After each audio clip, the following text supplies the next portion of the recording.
Hi guys, আমি রাব্বি মাহমুদ।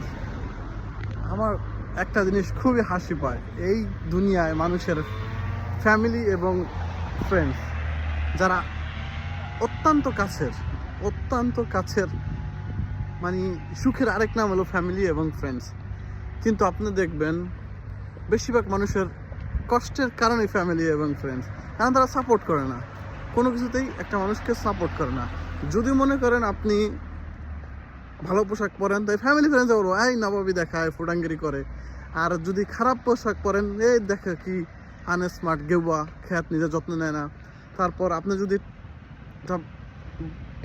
কোনো কিছু ডিফারেন্ট করতে যান অথবা কোনো স্টাইল নেন, কোনো কিছু করেন, এদের ফ্যামিলি ফ্রেন্ড আপনার সাপোর্ট তো দূরের কথা, এরাই বেশিরভাগ ব্যঙ্গ করবে, খারাপ রিয়াক্ট দিবে, জ্ঞান দিবে। সর্বোপরি তাদের ফ্যামিলির ফ্রেন্ডরা তারা জ্ঞান দেয় ঠিকই, কিন্তু তাদের লাইফের কোনো চেঞ্জ নাইকা। আপনি যদি লক্ষ্য করেন সেই ফ্যামিলি ফ্রেন্ডদের কোনো লাইফের কোনো চেঞ্জ নাইকা। 2025 সাল কিন্তু তারা এখন তুইও মনে করেন এই আদু যুগের মতন জীবনযাপন করতেছে সেই মাইন্ডসেট নিয়ে। দুনিয়া অনেক দূর চলে গেছে, অনেক দূর দুনিয়া চলে গেছে। কিন্তু এই ফ্যামিলি ফ্রেন্ড যদি তাদের আপনাদের সাপোর্ট করে এবং তারাও গ্রো আপ করে, তাহলে কিন্তু লাইফে অনেক কিছু করা যায়। তারাও গ্রো আপ হইলো, তারাও নতুন কিছু করতে পারলো না, সেটা না। ফ্যামিলি আর ফ্রেন্ড মনে করেন আপনার পিছিয়ে আঠার মতন লাগিয়ে থাকে।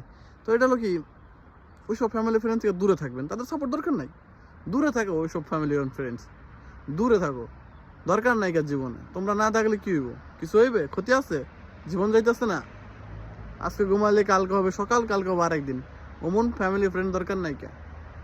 একলা আইসি একলা যাবো এই দুনিয়ায়, ওইরকম ফ্যামিলি ফ্রেন্ডের সালাম।